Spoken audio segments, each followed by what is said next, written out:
Hi, this is Kevin Gormley, a CPA that does financial planning, and today in the series of videos on behavioral finance or errors that we make consistently and persistently, I'm going to talk about the recency bias. It's known as the recency bias because economic people would think about returns of investments. They would look at data and go with data over very long periods of time.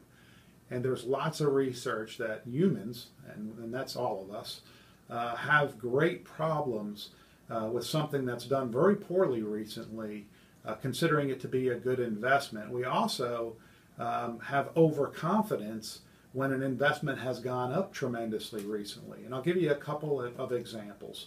Biotechnology.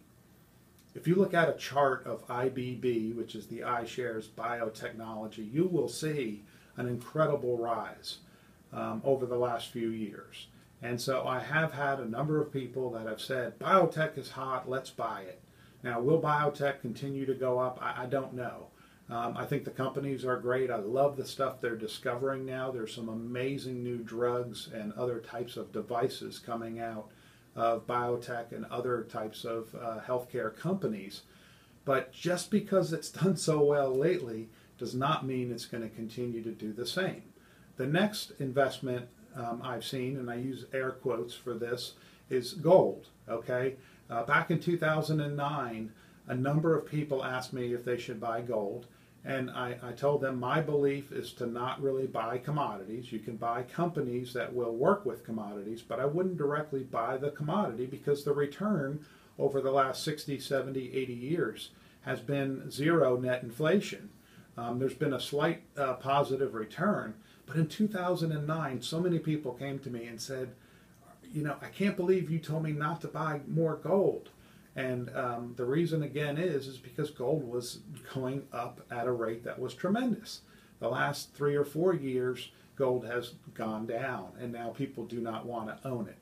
So the final example I will give you is about oil and oil-related companies. Right now, as we sit here, September 23rd, the price of oil is around $45 a barrel. There is no hope with most of the experts that oil prices will ever go back up.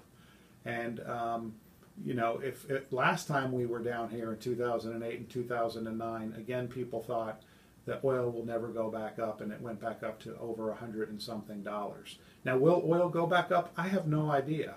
My point is, again, the recent events, the recent data that we see, when we put money into an investment, it does really well. We think we're brilliant, and that causes overconfidence. And when an investment goes down, we think we're not very smart. But we really need to look at investments over a decade, over 2 decades, as opposed to over recent events. So thanks so much for watching. I'm Kevin, a CPA that does financial planning.